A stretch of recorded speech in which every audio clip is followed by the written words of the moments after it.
It all started when my parents asked a teenager from our neighborhood, Jenny, to babysit me and my little sister while they went out for the evening. We were pretty excited because Jenny was known for her cool stories and her ability to keep us entertained. As the sun dipped below the horizon and darkness crept into our secluded house, I could sense an eerie feeling settling in. We watched our parents leave, waving them goodbye, but that's when things started getting weird. Jenny was doing her best to keep us occupied, playing board games and reading bedtime stories. But as the night wore on, I could tell she was getting uneasy. She kept glancing towards the windows and locking doors as if she was expecting someone. I asked her what was wrong and she whispered, "I think someone's trying to get in." My heart raced as I looked at her pale face.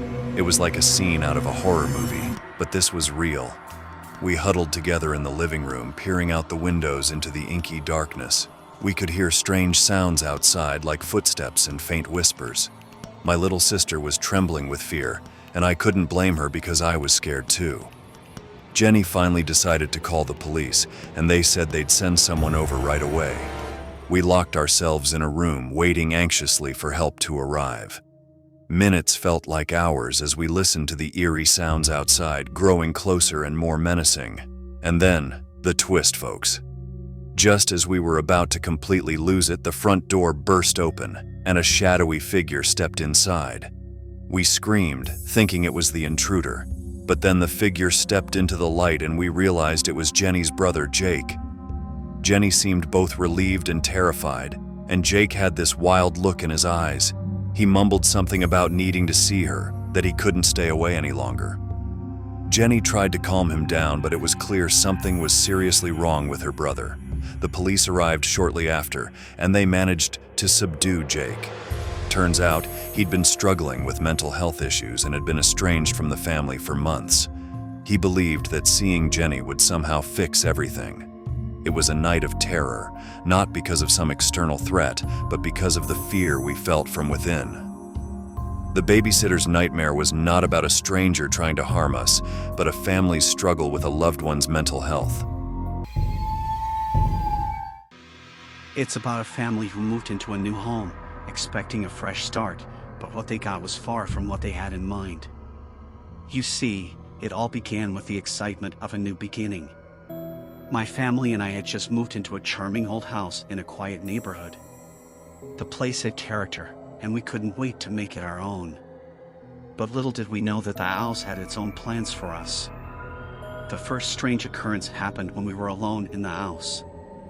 It was a subtle thing, a flicker of the lights, a creak of the floorboards, nothing too out of the ordinary. We laughed it off, blaming it on the old wiring or the settling of the house. But as the days turned into weeks, the strange and unsettling events became more frequent and impossible to ignore.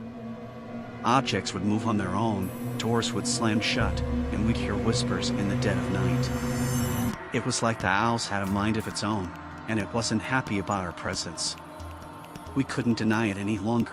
Something was terribly wrong. We decided to do some research and found out that the house had a dark history. It had been the site of a gruesome murder-suicide decades ago, a story that sent shivers down our spines.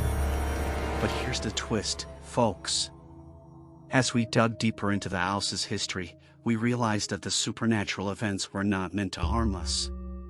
Instead, they were a cry for help, a desperate attempt to uncover a long-buried family secret. You see, the spirit that haunted the house was not a vengeful entity, but a tormented soul seeking closure. It wanted us to uncover the truth, to shed light on the darkness that had plagued our family for generations. As we unraveled the mystery, we discovered a web of lies, betrayal, and tragedy that had haunted our ancestors. The supernatural occurrences were guiding us towards a hidden room in the house, where we found a box filled with old letters and photographs. These artifacts revealed a heartbreaking story of lost love and a terrible injustice that had torn our family apart. The spirit wanted us to acknowledge the past, to confront the sins of our forefathers, and to make amends.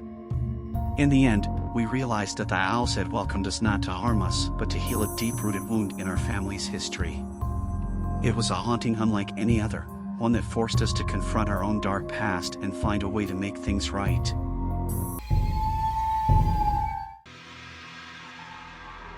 It all started with a woman, recovering from surgery and unable to move freely, who found herself in the midst of a nightmare within her own home.